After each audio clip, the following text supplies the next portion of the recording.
Hello, my name is Mark, and welcome to I Am Organic Gardening, located in Zone 6B, and welcome to my 10-acre farm and garden. And today we're going to take a walk into my 5,000 square foot barn here, and we're going to check on the status of our worm bin.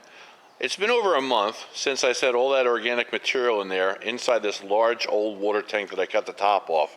And the worms have been doing a very nice job eating all that organic material, which I used mostly leaves in there. And so let's double check. I will move it forward into the light more, and let's check on its progress.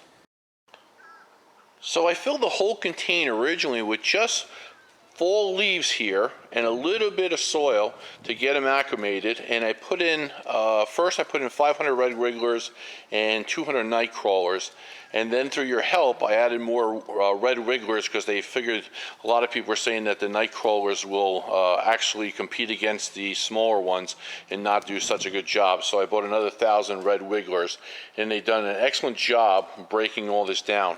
Now I started about at this height here, about let's say 7 more inches taller, and now it has decomposed down to just worm castings underneath this leaf mold here, which I'll move aside and I'll show you exactly what's going on. So now we just have a thin layers of leaves on top here. If I move this aside slowly, you can see, we'll get down to the worms here, that all this beautiful organic material now is just breaking down very nicely by them, and that's worm castings mixed in with a little bit of leaf still.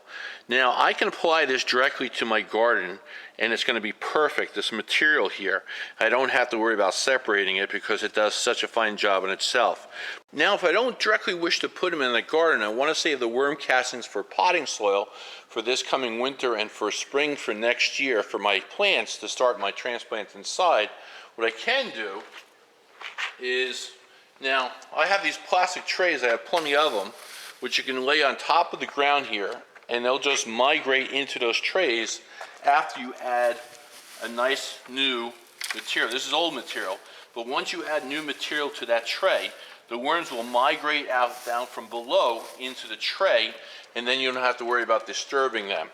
You can substitute these trays by just making the same size frame, which is about, let's say, a foot across and 2 feet long, and just put some screening on the bottom, and then help those worms migrate from the bottom to the top inside a new food source. So then you can screen the material later on.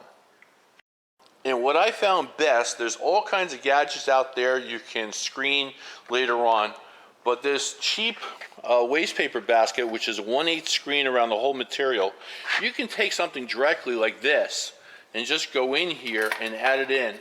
Now, there shouldn't be any worms in there, and just let the material dry for a day or so, and then you can come back in and you just rotate it around, and then your worm castings will come out through the screen.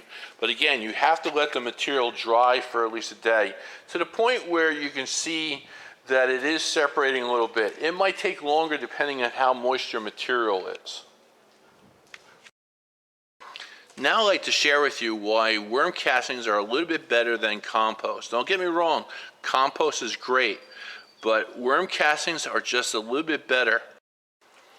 So any food material that you give your worms, it consists of that organic material, but it also consists of bacteria and fungi also growing on it, breaking it down. So when the worms start eating this material here, our leaf source that I have here, they're going to also be digesting the bacteria and also the fungi. So let me show you an example. We're going to take this piece of paper here and just lay it down. Now we're going to say that that piece of paper is just a very small leaf, but we're magnifying so I can explain to you what's going on. Now if we were looking underneath the microscope, and this is our organic material, this is covered with all types of bacteria and fungi eating that down. All these little sprinkles are all that bacteria and fungi here, eating that piece of organic material down to break it down. Now, what's going on here also too is now that's covered with it. Now when the worm comes along and goes to eat this product here, it's also digesting the bacteria and fungi also too. So that's giving you an additional nutrients that's inside those worm castings that compost cannot do. It has to be the bacteria and the fungi has to be digested by the worm to break it down and become plant nutrients available. If this just died on its own, it would not break down. It would break down to other organic material, but not be as strong enough as if it was going to be digested by a worm. So the worm has a very important part in the soil, digesting the bacteria and the fungi off of the organic matter or on the organic matter at the same time and digesting it, giving you a more roundabout fertilizer more than compost. So if you have the time, it would be very beneficial for you to have your own worm bin. Now it doesn't have to be larger by any means. You can buy the worms online. The best ones to go for is the red wigglers. They're very small and they do a fantastic job just breaking down all the material.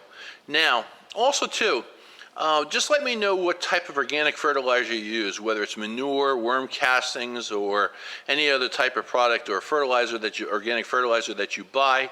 Just curious what everybody's using today. So leave a comment below and love to hear all your comments, and we'll see what most people are using out there. I want to thank you very much for watching today's video and taking time out of your day to do so. I hope I shared something of importance with you. If you can, please share and like the video so we can get it out there for other people to learn from it. And again, I will see you shortly. In the next video, I'm going to take a look inside the worm castings here down that we have below after I harvest them. And I want to see what's inside all this organic material. Are we growing lots of different types of bacteria and fungi? And I want to look, like I said, underneath the microscope and identify them, because I've never looked inside the worm castings before, and I want to see what's going on.